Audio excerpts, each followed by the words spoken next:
The fat man is no reader, but when he does read, it is nearly always something funny, simple, or sentimental.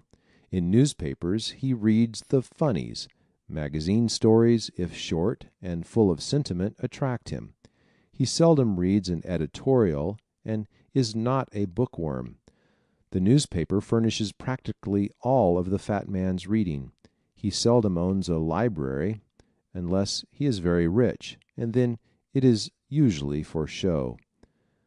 Avoids bookstores. In making the investigations for this course, we interviewed many clerks in the bookstores of leading cities throughout the United States. Without exception, they stated that few extremely fat people patronize them. Quote, "I have been in this store 17 years, and I have never sold a book to a 250-pounder," one dealer told us. All this is due to the fact with which we started this chapter, that the fat man is built around his stomach, and stomachs do not read. Naturally realistic. The fat man has the child's natural innocence and ignorance of subtle and elusive things. He has the same interest in things and people as does the child's indifference to books, lectures, schools, and everything abstract. Physical assets. "I believe I could digest nails," exclaimed a fat friend of ours recently. This perfect nutritive system constitutes the greatest physical superiority of the alimentive.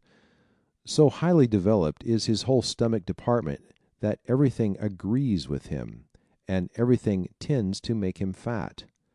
As Irvin Cobb recently said, quote, "It isn't true that one can't have his cake and eat it too, for the fat man eats his and keeps it all." Physical liabilities. A tendency to overeat results naturally from the highly developed eating and digestive system of this type, but this in turn overtaxes all the vital organs, as stated before. Also, the fat man's aversion to exercise reduces his physical efficiency. The pure alimentive and the alimentively inclined should learn their normal weight and then keep within it if they desire long lives. Social assets. Sweetness of disposition is one of the most valuable of all human characteristics. Fat people possess it more often and more unchangingly than any other type. Other social assets of this type are amiableness, affability, hospitality, and approachableness. Social liabilities. Gaining his ends by flattery, cajolery, and various more or less innocent little deceptions are the only social handicaps of this type. Emotional assets. His unfailing optimism is the most marked emotional quality of this type. Nothing can be so dark that the fat person doesn't find a silver edge somewhere. So in disaster we always send for our fat friends. In the presence of an amply proportioned individual, everything looks brighter. Hope springs eternal in the human breasts, but springs are stronger in the plump folks than in the rest of us. Money spending is also a marked feature of the fat man. His emotions are outgoing, never ingrowing. A stingy fat man is unknown. Emotional liabilities. A tendency to become spoiled, to pout, and to take out his resentments in babyish ways are the emotional weaknesses of this type. These, as you will note, are the natural reactions of childhood, from which he never fully emerges. Business assets. The ability to make people like him is the greatest business and professional asset of this type, and one every other type might well emulate.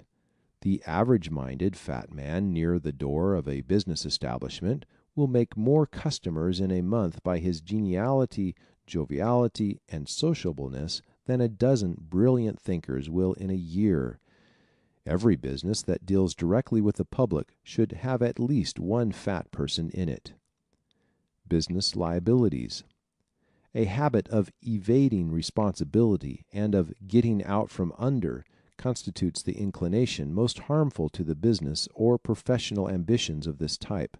Again, it is the child in him trying to escape the task set for it and at the same time to avoid punishment. Domestic strength. Love of home is a distinguishing domestic trait of all fat people. The fat man's provision for his family is usually as complete as his circumstances will permit, and he often stretches it a point. As parents, fat men and women are almost too easygoing for their own future happiness, for they spoil their children, but they are more loved by their children than any other type. Being so nearly children themselves, they make equals of their children, enter into their games, and live their lives with them. Domestic weakness. Dependence on others, the tendency of allowing oneself to be supported by brothers or sisters or wife, is the chief domestic weakness of fat people. They should begin early in life to depend upon themselves and make it a practice to carry their share of family responsibilities. Should aim at. Developing more of his mental powers with a view to using his head to lessen the manual work he so dislikes, and cultivating an interest in the more mature side of the world in which he lives should be two of the aims of all extremely fat people. Should avoid. Letting down. Soft snaps and temptations to evade responsibility should be avoided by the fat. Elbert Hubbard said, quote, "Blessed is the man who is not looking for a soft snap, for he is the only one who shall find it." This explains why the fat man, unless brainy, seldom lands one. Strongest points. Optimism, hospitality, and harmony are the strongest points in the fat man's nature. Upon them many a man has built a successful life. Without them no individual of any type can hope to be happy. His popularity and all-rounded compatibility give the fat man advantages over other types which fairly compensate for the weak cogs in his machinery.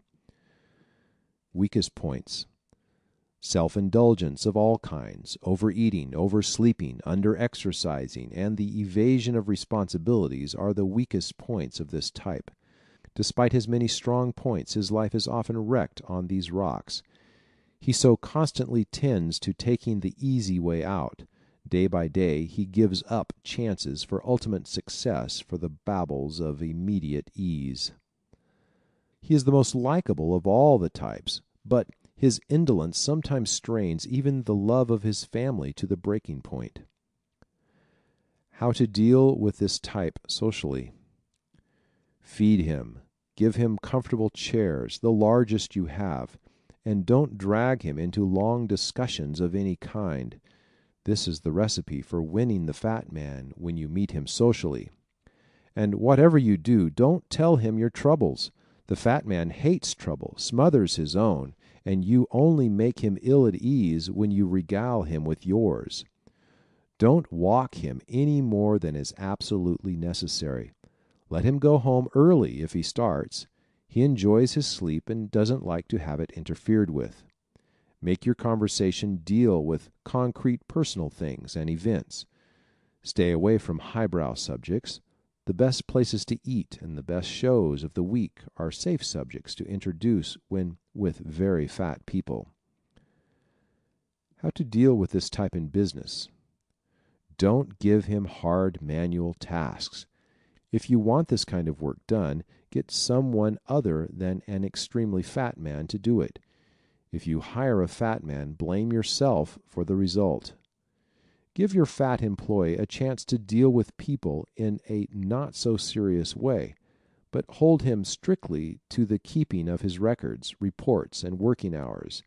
If this fat person is a dealer, a merchant, or a tradesman, keep him to his word.